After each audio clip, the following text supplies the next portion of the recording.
Hey guys, welcome back to the channel. Today we are tier ranking all major cruise lines. Yeah, we are going to rank these from our experience sailing on them, and there is a little bit of difficulty when ranking a cruise line because you do have to take into account that they do have different ships, and different ships will provide different experiences.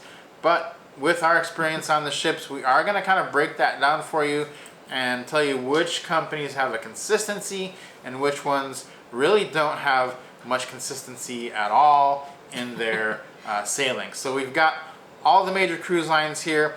We've broken it down by category. We've got the first one is going to be man overboard, which is just a complete disaster. Get us out of here. Get off the cruises as quickly as possible. The next one is almost as bad, instant regret. You may purchase it and you may go on the cruise. You're going to regret it though as soon as you get on. At least that's what we have done. The next category is going to be overpriced. These are generally good cruises. You're just paying too much for them compared to what other lines offer. Then you've got the worth our money category, and finally the best at sea. So let's jump right in. Man overboard. And the first one, man overboard, is going to be Costa Cruise Lines because they are pretty routinely ranked as the worst cruise line. They are cheap, but people say you get what you pay for. In this case, you get less than you pay for. Less than, which is really hard to accomplish, but Costa does do that. In the same fashion, we've got Aida. It's the same deal. They could be like sister cruise ships because it's the same situation. So we're not going to dwell too much on those. We don't recommend those two cruise lines. The next one, instant regret. We have cruised on this one many times and we just don't learn our lesson. We haven't learned our lesson. And that's where the instant regret is, because you get on, you're like, oh, this is why we don't cruise it. And that is going to be MSC. Yes, and you know, they have those gorgeous ships, but by golly, that's the only thing they've got. Everything else is just kind of at the bottom of the pile, and they usually rank down there pretty close to Costa and Aida, so they're just barely getting out of that man overboard category. Yeah, we have actually canceled a couple of MSC cruises. Like, we'll book it, and it'll be like, then we remember, no, we're not going to do that. One time we had 2 of them booked, and we took the first one, and then we were like, when we got off, we were like, immediately cancel the second one. Immediately no. Immediately over. So let's move on to the overpriced one. This is where it gets kind of interesting for US-based cruisers.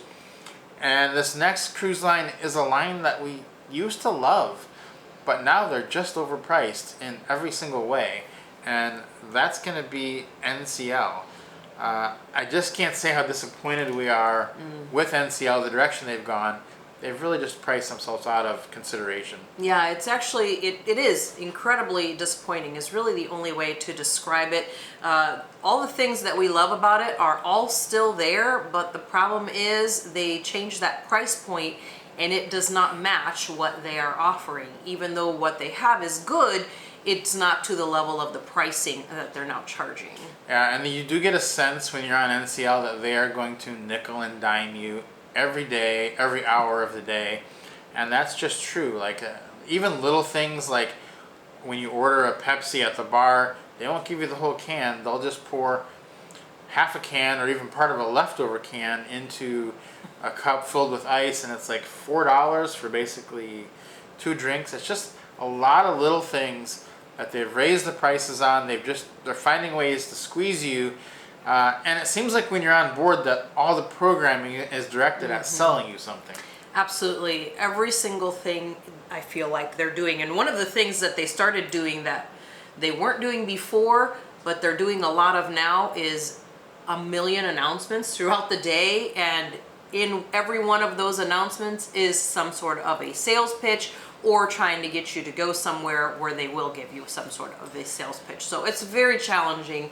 It's almost heartbreaking to put NCL in that overpriced category, but it has been incredibly frustrating how the big difference in what they've done recently. The good news is, if you wanted to become an expert on FE jewelry, you will be by the time you leave the cruise, because they're going to talk about it. And you might win some. You're going to talk about it 24/7. So that's the thing with NCL. The next one, this is another good cruise line. We did like our cruise on this line. They're just overpriced. There's really no way around that, and that's going to be Disney. Had a fantastic experience, but it was a lot of money.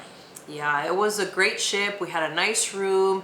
You know, the ports were fun. There were lots of fun activities on board. But there were lots of points where, you know, they really missed the mark, and the price that they're charging, I find absolutely ridiculous for what they're offering, especially when you're considering that one of the big things about cruising is food, and that is one of the biggest places where it's a big miss for us, is the food department. Yeah, you hear a lot of people that just love Disney, and I'm sure some of you watching will love Disney. Let us know in the comments why you love them, why you think they're worth the price. We do not see it as being worth the price. I think if you took the Disney logos off the ship, people would be severely disappointed in the service they got. It just doesn't match up to the next two tiers. So that's one that is a miss for us, and there's just no way around that.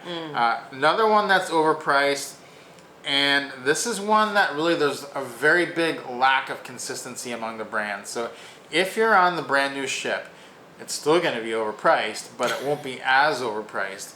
But if you're on one of the really older ships, it's going to be really overpriced, and that's going to be Holland America. Prices are high. They don't give you a ton for your money. It is really for a set demographic, people that like just kind of a relaxing cruise, and there's not a lot going on these ships. Yeah, I almost feel like their price is in line with who they want on board. And so that makes it, you know, really challenging, because the entertainment, the food, there really was nothing that made me think, oh, okay, well, this is worth the price. It just wasn't. Even the ports, they changed them constantly. We ended up going to, I think, just 2 of the 5 or 6 ports that we had originally had set, and they weren't for weather purposes. They just changed them and didn't tell us until the next morning when we arrived in a completely different place. They just missed the mark on so many things. I did. So moving on to the next one, it's a similar vein to that, although we have been on this next cruise line. We have been on their brand new ship, and we've been on their really old ship, and it's a huge difference. Now, there was a big difference in price on that, but the brand new ship that we went on, which this is going to be Celebrity, was the Apex. Amazing. It was $2,000 for a 4-night cruise, though. So that is still somewhat overpriced, even though it was an amazing experience. Now, their older ships, not really as amazing of an experience, and still more money than you should be spending on Celebrity.